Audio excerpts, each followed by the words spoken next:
Salutations, quatrième partie de la rediff du live Twitch du 11 juillet 2020 avec Agatha Liévin-Bazin.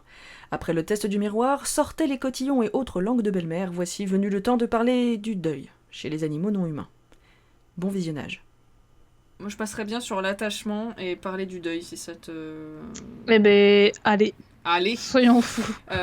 Puisqu'on a parlé de l'empathie, du test du miroir, donc la conscience de soi, et puisque t'as abordé le fait que, mais si, machin, peut-être qu'ils ont conscience de la mort, machin. Bon, allez, on va rentrer dedans, hein. Je propose qu'on rentre dedans. Parce que c'est vrai que c'était très touchy.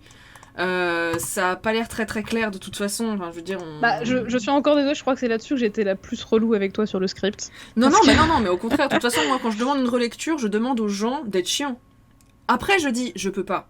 Mais... Bah oui. Voilà. Mais clairement, le deuil... Enfin, après, bon, je mets aussi plein de guillemets. C'est pas du tout mon champ d'expertise. Autant l'empathie, j'ai lu 4 ans de papier dessus pendant ma thèse, donc il y a eu 2-3 trucs que je cernais un peu, et encore, je suis loin de tout connaître. Autant le deuil, j'ai forcément vu des choses en lien avec Deval, parce qu'il s'intéressait à ça aussi. C'est pas mon sujet, donc je vais essayer de pas dire de bêtises. Parce que j'ai relu des petits papiers quand même pour avoir un petit peu de trucs à vous raconter que j'avais vérifié avant. Mais je suis pas experte. Et c'est de toute manière encore un sujet. Enfin, il y a des papiers. Moi, un des papiers principaux que j'ai relus là pour ce soir, c'est un papier de 2018. Donc c'est quand même très très très très très très récent. Et comme je le disais, il y a des choses qu'on ne pourra jamais connaître. Savoir comment se sent émotionnellement un éléphant devant un autre congénère mort, on le sait pas. Et comme je le disais, d'un point de vue même l'être humain, quand quelqu'un perd quelqu'un qui lui est proche, un deuil, au sein d'une même famille, les gens vont pas réagir de la même façon. Il y a ceux qui vont beaucoup intérioriser, il y a ceux qui pleurent, ceux qui crient, ceux qui passent vite à autre chose, ceux qui viennent à la cérémonie quand il y a une cérémonie, ceux qui viennent pas, enfin... Et selon les cultures aussi, la peine n'est pas perçue de la même façon selon les différentes cultures humaines. Ouais. C'est un enchaînement sur culture après, on est bien. Ouais, donc le deuil, tu en parlais un petit peu en parlant des éléphants notamment. Alors, les éléphants, moi j'aimerais bien faire une toute petite précision parce que, en effet, il y a des années d'observation. Alors, ce sont toujours des anecdotes parce que ce sont des observations en nature. Et c'est une équipe qui est dans le parc d'Amboseli au Kenya, qui est très connue pour ses éléphants. Notamment Karen McComb et c'est Boss, une autre chercheuse qui observe les éléphants depuis les années 80. Enfin, donc, en plus, elle a un suivi sur le long terme qui est assez fifou parce qu'elle sait quelle famille, avec qui, etc. Et ils observent ça régulièrement, c'est-à-dire quand il y a un animal mort, les autres éléphants rappliquent, ils le touchent, ils peuvent rester longtemps, etc. Mais j'aimerais nuancer le propos. Parce que, notamment, il y a un papier, et c'est le seul qui est une tentative d'expérience. C'est-à-dire que c'était aussi avec des éléphants sauvages en milieu naturel. Mais il y a une seule expérience qui a été faite, c'est par Karen McComb en 2006. Et je suis très offusquée, parce que il s'avère que ce papier a été souvent déformé. Alors c'est pas forcément volontaire, parce qu'il faut retourner voir la publi en anglais, relire le protocole, etc. C'est un peu long. Mais je sais que par exemple...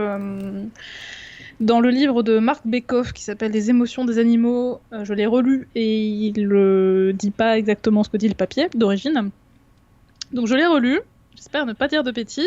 Ce qui s'est passé, c'est que cette dame, elle a testé des éléphants sauvages et elle leur a proposé des objets et elle a regardé comment ils réagissaient à ces objets.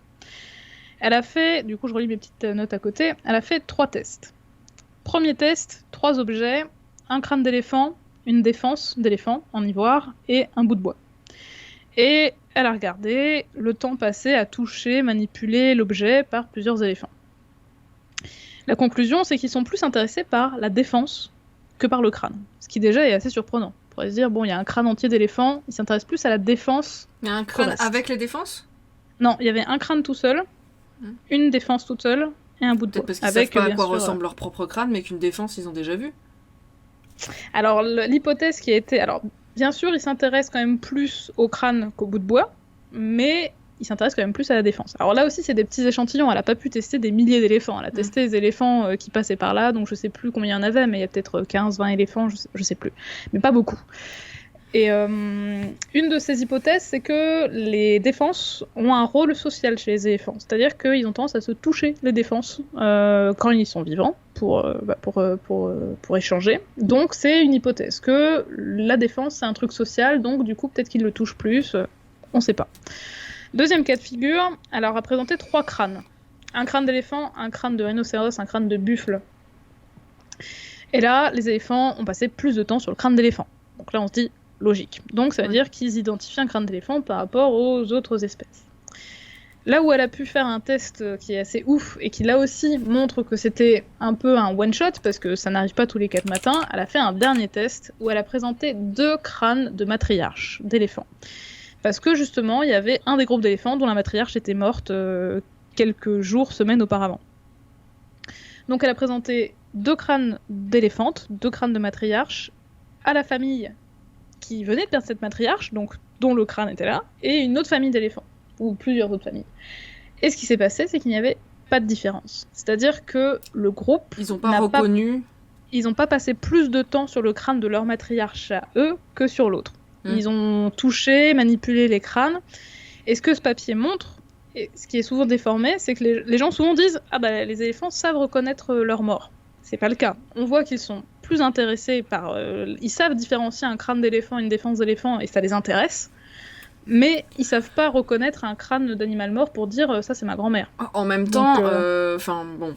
Nous non plus. Nous non plus. Enfin, je veux dire, moi, un crâne d'un parfait inconnu, le crâne de ma grand-mère. Non oui, non, mais complètement. Je ne pourrais pas reconnaître. Je dirais, c'est un crâne humain.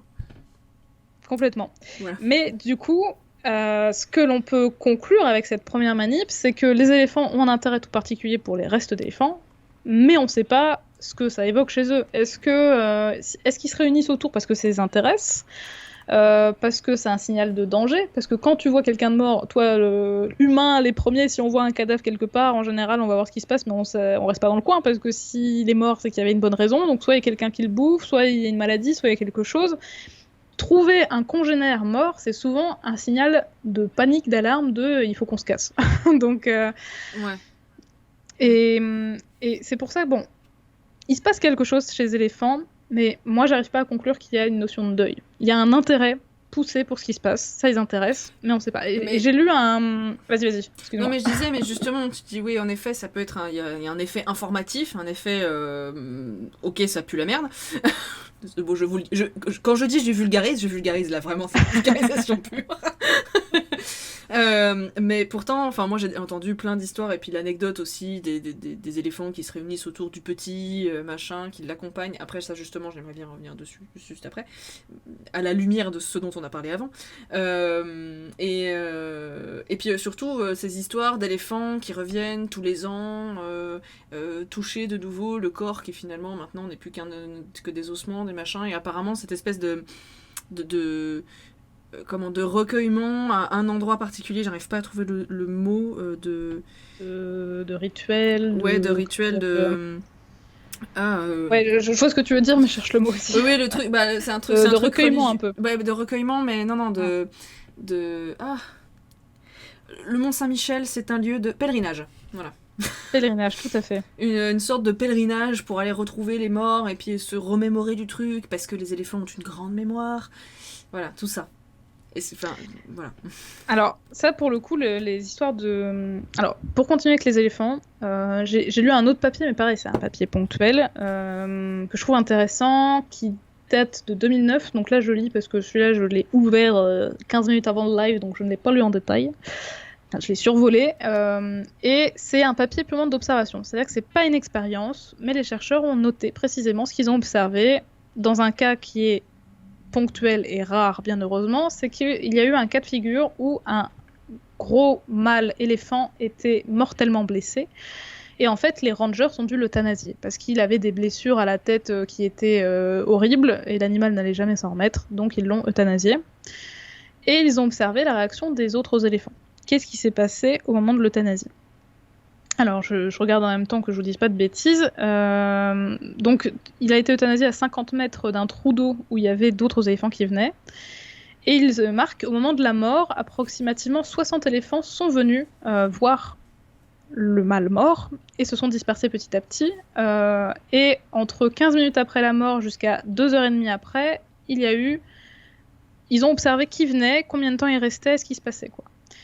Il y a eu plein de contacts, il y a eu plein d'éléphants. Ils disent 30 éléphants sont venus auprès de la carcasse dans les 2h30 qui ont suivi. Donc c'est beaucoup. Enfin, 30 éléphants qui déboulent pour venir tâter, tu te dis quand même, il se passe des trucs. Mais ce qui est assez intéressant, c'est qu'ils ont observé des comportements très différents selon les mâles et les femelles. Ils ont par exemple observé qu'il y a 2 mâles de respectivement 18 et 21 ans qui ont fait ce qu'on appelle en anglais des mounting et des sitting. Mounting, c'est pour simuler un accouplement. Donc ils se sont posés sur l'animal mort et ils ont fait ces comportements de sitting, donc de s'asseoir dessus, et mounting, de simuler comme s'ils montaient dessus pour un accouplement. Alors que les femelles, pas du tout. Et eux, ce qu'ils font comme hypothèse, c'est que les mâles éléphants, donc la structure sociale des éléphants, c'est qu'il y a une matriarche et toutes les femelles qui sont apparentées, et les mâles sont solitaires. Et les mâles sont très territoriaux et peuvent être très agressifs entre eux. Et leur théorie, c'est que ces comportements un petit peu inhabituels seraient dus à une hiérarchie. On est des mâles, on vient montrer notre statut même si l'animal est mort. Et les femelles, en gros, ils précisent aussi que le mâle mort n'était pas du tout de la même famille que les animaux qui sont venus le voir. Et en gros, ouais, ils savent pas quoi trop en dire, quoi. Enfin, ça pose plein de questions. Ça pose plein de questions parce que ces comportements-là un peu hiérarchiques d'accouplement, de s'asseoir dessus, c'est quand même chelou. On se dit, est-ce qu'ils ont bien conscience que l'éléphant est mort ? Et que du coup, ça va, ton territoire n'est pas menacé. C'est ça. Est-ce qu'il y a un rituel, tu vois ? Enfin, c'est assez perturbant. Et c'est vrai qu'il y a ces comportements qui peuvent ressembler à un recueillement, mais il y a aussi des comportements qui sont un peu inadaptés, parce que tu te dis, what the fuck, quoi. Enfin, qu'est-ce que tu fais avec ce cadavre ? Enfin, je veux dire, quelle est l'utilité ? Je sais pas. Et ouais, c'est... Mais justement, enfin, je veux dire, là, il y a ce truc-là, mais moi, aussi, je voulais revenir sur cette histoire de ces éléphants qui se recueillent sur le bébé mort, machin, ou même sur un autre qui va le toucher, le machin. Est-ce qu'ils ont vraiment conscience qu'il est mort ou qu'il est en train de mourir ? Et c'est pas un comportement, comme tu l'expliquais, de niveau 2, dans l'empathie, c'est-à-dire de consolation. D'essayer de l'aider, ouais. De consolation, d'essayer de l'aider, mais de consolation, quoi. Alors, il s'avère que j'ai lu un autre papier qui est super intéressant, qui date aussi de 2018, une revue, ce qu'on appelle une revue de la littérature, qui en gros compile plein de choses. Alors là, c'est spécifiquement sur les mères qui ont perdu un petit et qui gardent un petit mort avec elles. Bon, c'est un peu glauque. Oui, on en parle dans l'épisode. C'est chez les éléphants aussi ? Alors, c'est un papier de revue qui parle de plein d'espèces différentes. D'accord. Ça parle du dauphin, ça parle des singes, ça parle des éléphants, ça parle de plein d'espèces. Parce que j'ai entendu beaucoup chez les mammifères marins, j'ai l'impression... Enfin, beaucoup. Apparemment, les singes le font beaucoup aussi. On a des chimpanzés, et même des macaques, apparemment. Les macaques de Barbarie dont je parlais avant. J'avais vu un autre truc, il faut que... J'avais vu une autre vidéo, un truc fou avec les singes. Bon, bref, je te laisse continuer. Non, mais... Pas de souci. Et en gros, je l'ai survolé là aussi, mais le papier est très bien fait parce que justement, il essaye de mettre toutes les hypothèses de qu'est-ce qui explique ce comportement, de pourquoi est-ce qu'une mère garde son petit mort avec elle. Mais il passe vraiment je trouve que c'est un modèle de rigueur scientifique parce qu'ils se disent vraiment, qu'est-ce qui pourrait influencer le fait de garder ou non un animal mort avec soi ? Quel est le but ? Est-ce que elles le gardent parce qu'en gros, elles ont créé un lien avec le petit ? Et ils se sont rendus compte que il y avait des mères qui gardaient... Alors, parce que les phénomènes de garde... Moi, je l'ai appris en lisant ce papier il y a 2 heures, mais il y a des mères qui gardent leur petit 2 heures, mais il y en a qui les gardent 60 jours. Enfin, c'est assez dingo. Il y en a qui vraiment les gardent très très très longtemps, à tel point, d'ailleurs, c'est un peu glauque, désolé, mais il y en a un, par exemple, qui parle d'une orang-outan, qui, à la fin, avait plus qu'une moelle épinière, quoi. Il n'y avait plus de bébé. Il y avait juste un truc... un reste, quoi. C'est-à-dire qu'elle l'a gardé longtemps, qui s'est décomposé, qu'il restait plus rien ou presque. Putain, c'est terrible. C'est glauque, désolée. Non mais bon, c'est comme ça. Le papier est super intéressant. Et alors, donc, est-ce que la durée du lien entre la mère et le petit va jouer ? Et en fait, là aussi, donc c'est que des anecdotes, ça, pour le coup, parce que là aussi, on peut pas contrôler en laboratoire. Donc on observe soit en zoo, soit en milieu... Alors ça aussi, il faut voir, est-ce que c'est que des animaux captifs qui le font ? Est-ce que c'est des animaux en milieu naturel ? Est-ce que c'est des jeunes mères ? Est-ce que si c'est leur premier petit, elles ont pas compris que leur petit était mort et elles le gardent avec elles pour faire des soins ? Est-ce qu'au contraire, quand c'est une vieille femelle, je sais pas, elle le garde. Il y en a aussi il y avait une des hypothèses, c'était je le garde par mimétisme, c'est-à-dire toutes les autres femelles, elles ont leur bébé vivant, du coup je fais comme elle, une sorte de copiage social de je fais pareil. Est-ce que elles le gardent Est-ce que toutes les femelles, par exemple chez les singes, gardent leur petit jusqu'à l'âge où ils devraient se débrouiller tout seuls? C'est-à-dire, est-ce que, en gros, elles font comme s'il était toujours vivant? Genre, je sais que mon petit, pendant 3 semaines, il sera sur mon dos, du coup, elle le garde 3 semaines. Ouais. Et du coup, en théorie, ça voudrait dire que selon l'âge de la mort du petit, les durées où les mères le gardent devraient être différentes. Tu vois, il y a des hypothèses comme ça. Est-ce qu'il y a forcément un lien entre le petit mort et l'adulte qu'il porte? Parce que c'est pas toujours les mères avec les petits. D'ailleurs, il y a 2-3 exemples que j'avais notés. Ils ont observé par exemple un mâle bonobo qui a porté, parce qu'il n'y a pas que porter, c'est ça qui est aussi assez intéressant avec ces comportements de bébés morts ou d'adultes morts, c'est que souvent les adultes protègent le corps contre les prédateurs, les corbeaux par exemple. Ils les épouillent aussi, évidemment. Ils les épouillent, exactement. Et ça, le toilettage, c'est un geste social. C'est un geste normalement que les animaux font pour renforcer leur lien, quoi. Quand on est potes, quand on s'aime bien, on se fait ce papouillage. Donc c'est vraiment des comportements de soins. Et c'est vrai que tu te dis, mais est-ce qu'ils ont vraiment compris que l'animal était mort? Parce qu'il y en a aussi qui se disent, est-ce que les mères gardent le petit parce que peut-être elles pensent qu'il est juste inanimé, genre dans le coma mais toujours vivant? Ou est-ce qu'elles ont bien compris qu'il... Et puis, moi, je trouvais ça intéressant, la question de est-ce que c'est leur premier petit? Est-ce qu'elles ont compris ce que c'était, vu que c'est la première fois qu'elles en ont un, tu vois? Mais apparemment, il n'y a pas de lien entre l'âge de la mère et le fait de porter les petits. Dans les autres, donc l'exemple de est-ce qu'elles le gardent parce que c'est leur petit à elles et qu'il y a un lien génétique, mais pas forcément. Parce que dans ce papier, ils ont dit qu'il y avait eu un cas de figure où ils ont vu une femelle guenon en captivité qui a fait ce comportement-là avec un rat pendant 2 jours. Elle s'est occupée du rat, elle l'a défendu comme si c'était son petit alors que c'était un rat. Et apparemment, il y a une vieille femelle bonobo qui était ménopausée, qui était plus en âge d'avoir des petits, qui a porté pendant 43 jours un cadavre de Cercopithèque, un singe d'une autre espèce. Ouais. Et là, du coup, tu te dis, il n'y a pas de lien. Donc, est-ce que ce comportement, il y a un sentiment qui te lie à l'animal mort que tu transportes ou pas? Et si tu le fais, parce que tu peux te dire aussi, c'est les hormones. Cette femelle, elle a pas de petit ou je sais pas quoi, du coup elle reporte son attention sur autre chose.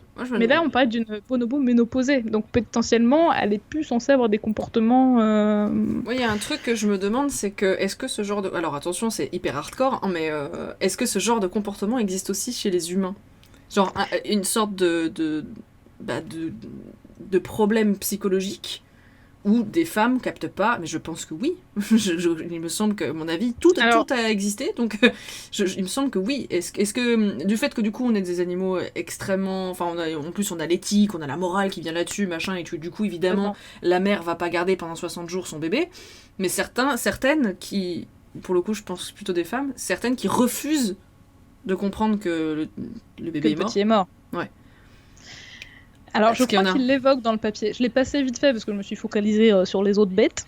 Donc, j'ai pas beaucoup lu la partie humaine, mais je crois qu'il l'évoquait un petit peu en disant que c'était pas quelque chose... Sans partir dans des extrêmes en mode je garde un cadavre 60 jours avec moi, mais... Je pense que là, pour le coup, il y a les autres humains autour qui empêchent que ça arrive. C'est assez probable. Ouais, parce que nous, on a l'éthique du truc, de la profanation du cadavre, de machin, de la religion, de tout ça, qui fait que du coup, non. Mais par exemple, il y a eu des périodes de notre histoire où il y avait où le mort restait plusieurs jours dans la maison et où les gens venaient lui rendre visite. Alors c'est pas pareil que de le porter et de l'avoir contre soi, mais... Mais là, c'est un rituel de deuil aussi. Bah, c'est par exemple comme par exemple à Madagascar où tous les ans ils sortent les ancêtres. Ouais. Ah oui, toutes les cultures aussi ont un rapport à la mort qui est différent. Qui est différent, tout à fait. Mais après là, il y a une conscience de la mort. Est-ce qu'il y a une conscience de la mort? C'est ça en fait le problème. Est-ce que pour ces animaux-là, est-ce qu'ils ont conscience que leur petit est mort? Eh ben, c'est une question que je me pose et à laquelle je n'ai pas de réponse. Et c'est pour ça que la question de le deuil est très compliquée. Il y a aussi, parce que là on parle beaucoup des mammifères, mais la question du deuil et de la mort de congénères a aussi été étudiée chez les oiseaux, et notamment par Kylie Swift, qui est très active sur Twitter, même si elle tweet entièrement en anglais, qui est une chercheuse américaine, qui elle a passé sa thèse de doctorat à étudier la thanatologie des corneilles d'Amérique.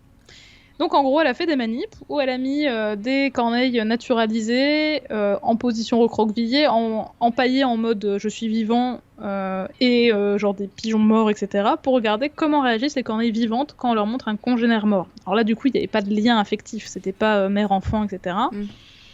Mais c'était intéressant de voir que, par exemple, les corneilles, clairement, pour elles, c'est un signal de « je flippe et je ne m'approche plus pendant 3 jours, je ne vais plus là où j'ai vu la corneille morte ». Et elles avaient ce comportement d'évitement qu'avec la corneille en mode prostré dead, alors que la corneille empaillée en mode elle a l'air vivante, ils le faisaient pas.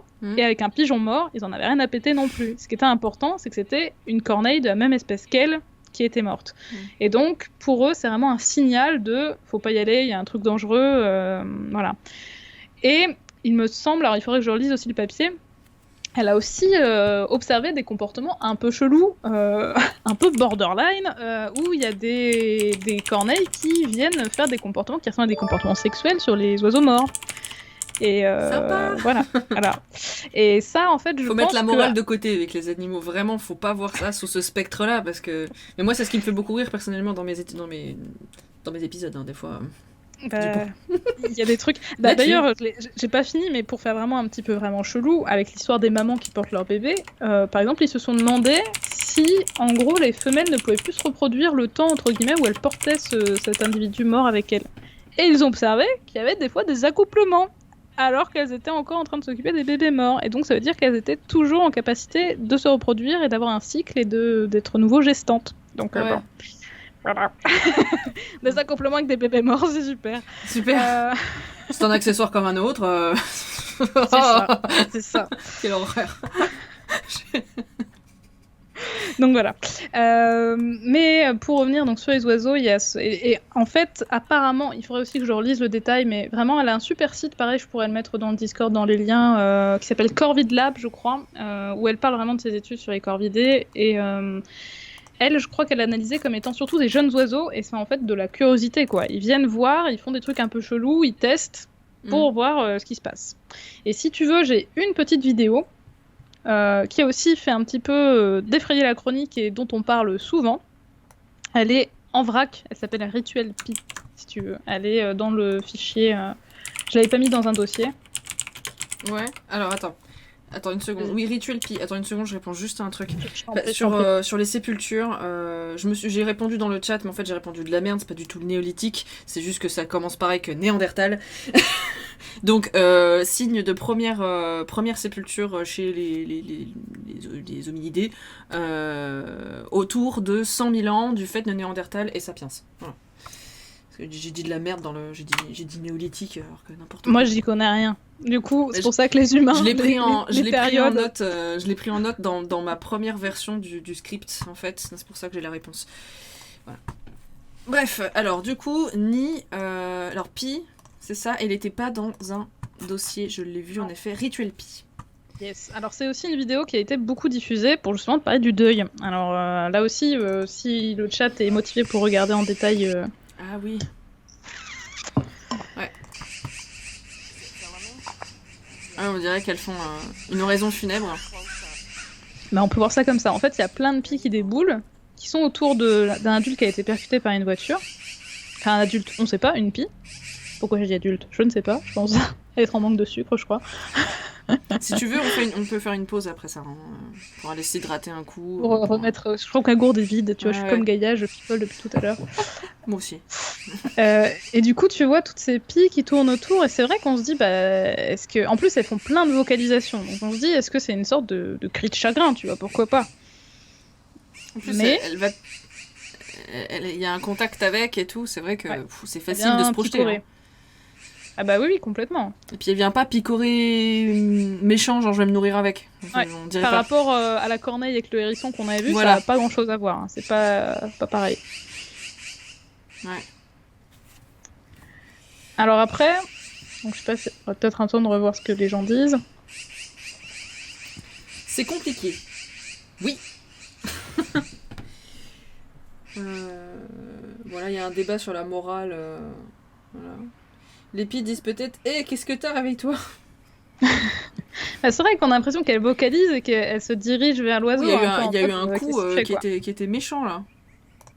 Un coup un peu fort. Hein. Ouf. Ouais. Il a tenté un truc là.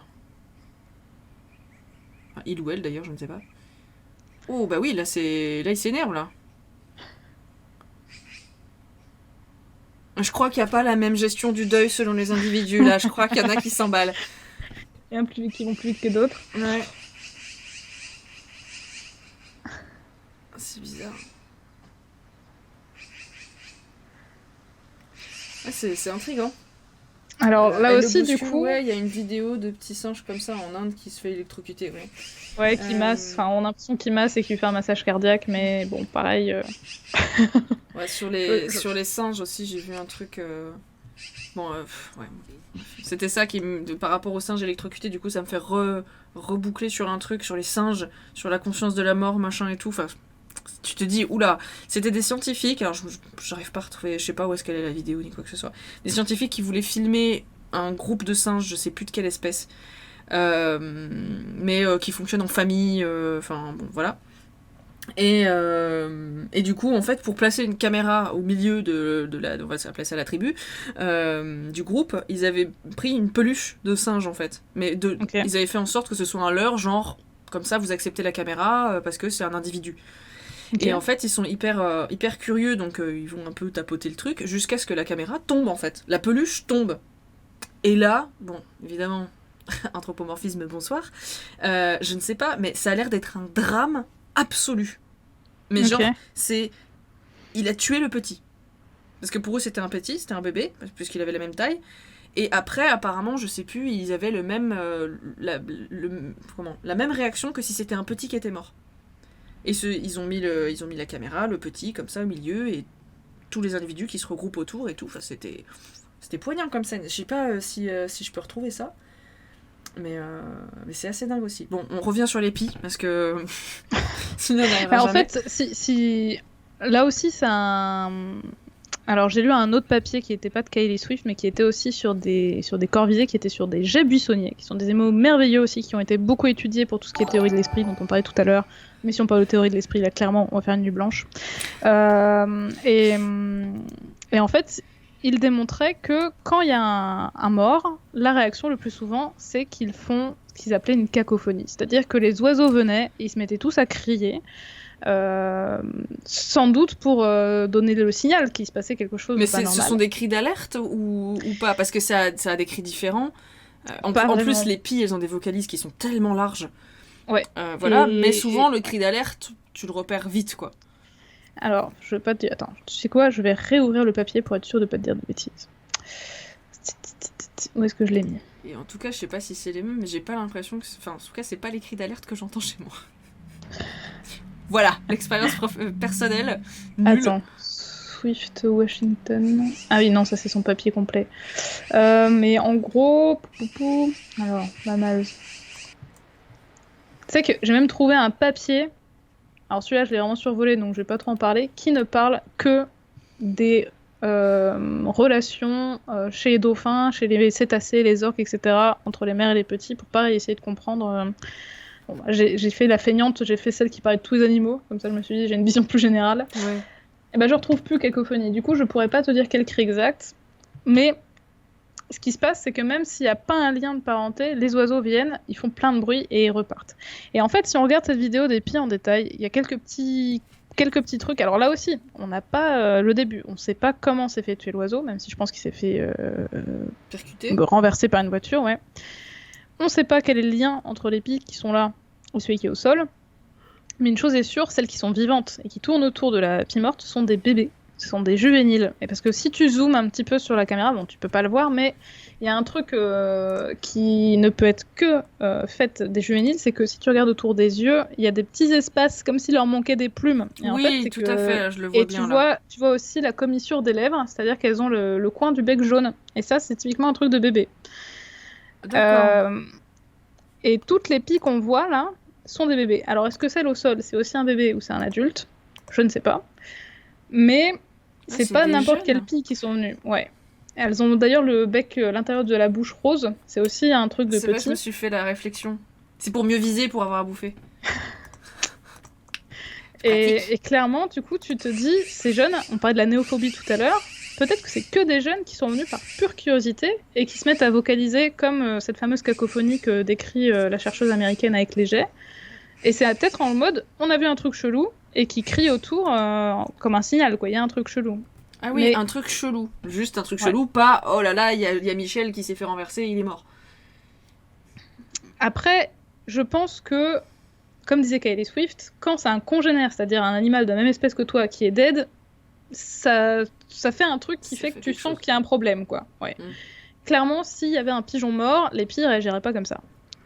Donc, elles font bien distinction entre un congénère et un animal d'une autre espèce, mais de là à dire que, par exemple, elles ont de la peine, elles sont tristes, etc., on n'en sait rien, en fait.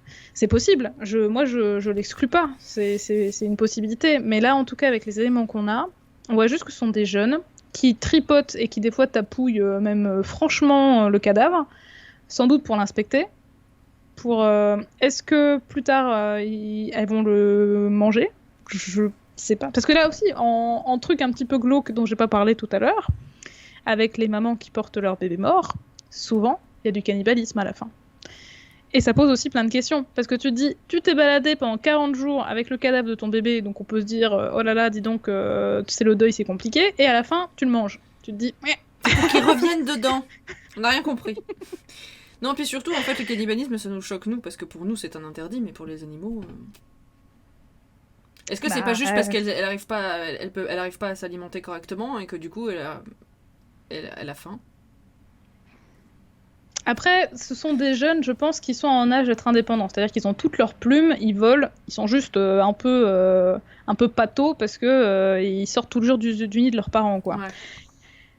Mais là, avec le plumage de celui qui est au sol, il a l'air d'être de la même taille. Ça se trouve, c'est un juvénile aussi. Est-ce que tu pourrais dire, ça se trouve, c'est le parent, c'est le père ou la mère. Parce que les pies, c'est des couples fidèles. Le papa et la maman élèvent le petit et ils peuvent rester jusqu'à 6 mois après qu'ils soient partis du nid à leur apprendre la vie, tu vois. Donc ils ont des liens familiaux super forts.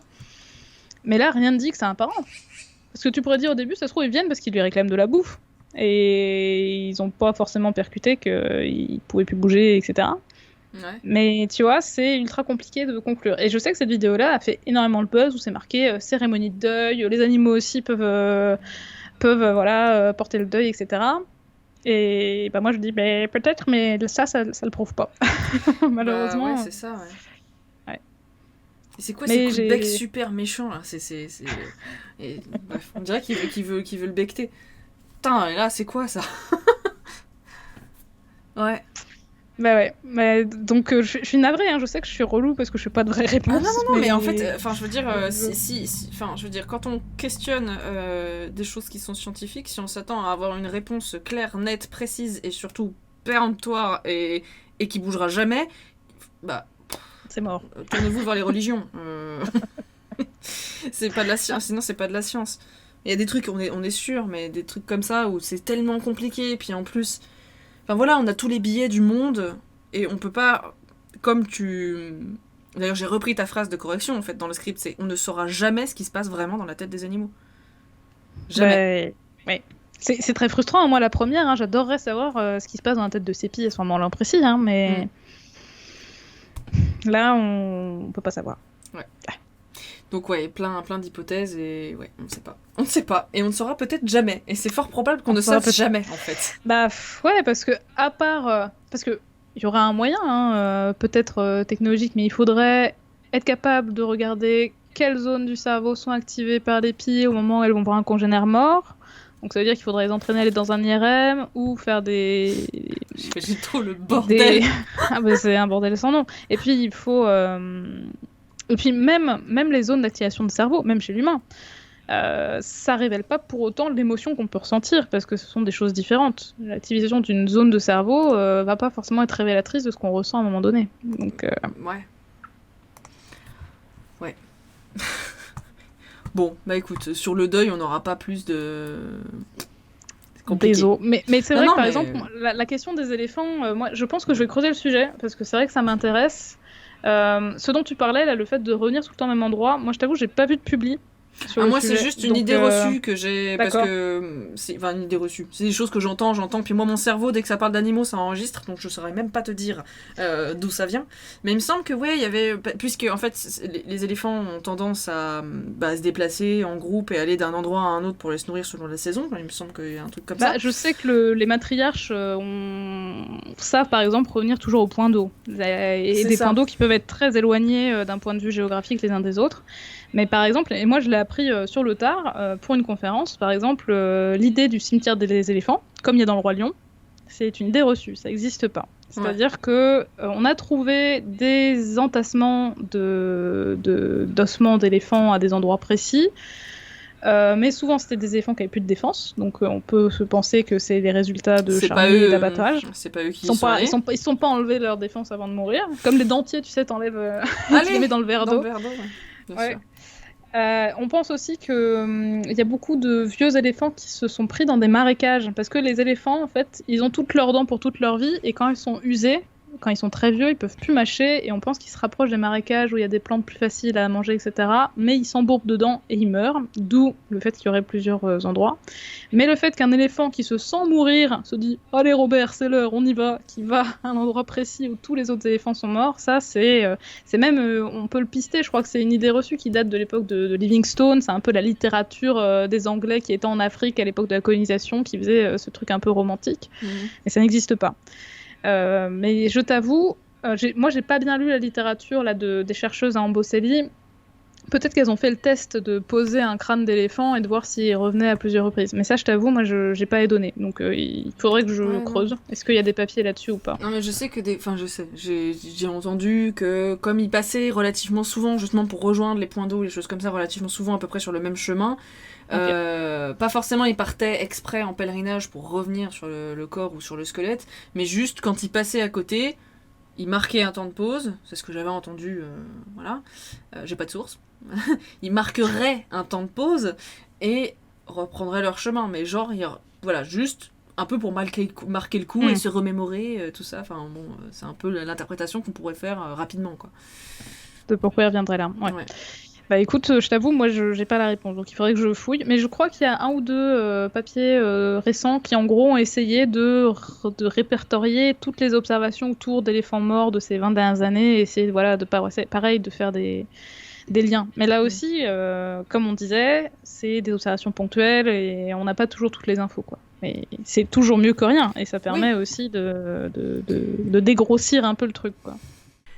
Voilà qui termine la rediff des thèmes principaux abordés lors de ce live, mais ce n'est pas fini. Vous aurez d'autres vidéos, plus petites cette fois. Parce que dans un live, on fait aussi un petit peu de hors-sujet, et je trouve que certaines de ces petites déviations valent le coup selon moi d'être partagées, donc la prochaine fois, vous aurez droit à des bonus.